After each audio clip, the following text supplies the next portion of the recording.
it's become a day to reflect on where we've been and where we want to be as a nation when it comes to tolerance and acceptance. The National Underground Railroad Freedom Center is getting ready for a day-long celebration of Martin Luther King Jr. Day on Monday. Christopher Miller is the manager of programming, and Lara Green is the manager of the Modern Day Slavery Initiative at the Freedom Center downtown. Welcome, both of you. Good to see you. Thank you. Why don't I start with you, Christopher? Tell me how the Freedom Center is sort of the center of the city on Martin Luther King Day with all that you do there. Well, absolutely. We've been working for many years with the MLK Coalition, and so the breakfast is hosted, the morning breakfast is hosted in the morning as following the march. And so we're open, free to the public, and we will have a bunch of activities going on. Actually, we've made arrangements for the Marching 100 from St. Augustine High School from New Orleans. Actually will perform at 10:15, weather permitted, of course. And following that, we will open our doors at 11 a.m. We have wonderful activities.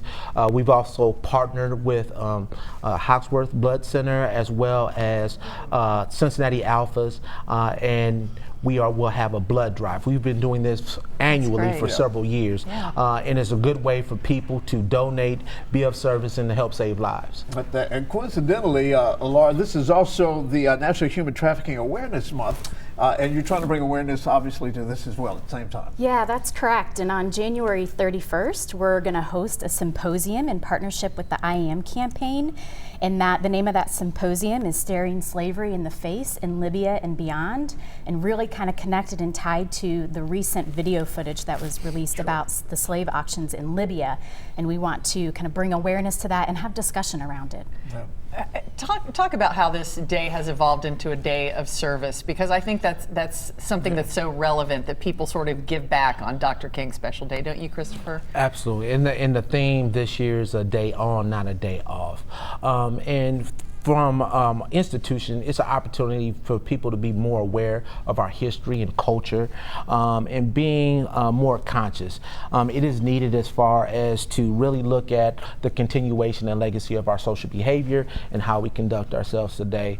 And in that way, we are being of service to a very iconic, very important figure in American history. Yeah, my thoughts are with the human trafficking issue, and also with the continuing struggle for African Americans to try to reach some equivalence in this country, that today's political divide, people are more determined than ever to participate and be a part of events like this.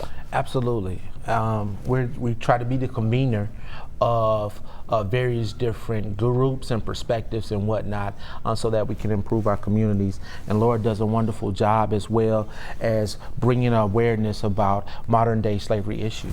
Yeah, and when you think about human trafficking, it is a bipartisan issue. Absolutely. Everyone would stand up and oppose that human trafficking. And shedding light on it is the only way to change it. I'll be honest, I was absolutely shocked. You kind of suspect these kind of things to happen. You think about human trafficking. You don't think about a slave auction anymore, but this video brought that to light, so it really kind of coalesces the cause. Yeah, I think to stare it in the face, right, and that's why we've called the symposium. What we have is really equating the 40.3 million people with faces, and realizing there is a person behind every one of those numbers is important. So Lara and Christopher, thank you. You can get involved with a small piece or with the whole thing on both of those days, and we appreciate your time today coming in. All right, we'll be right back.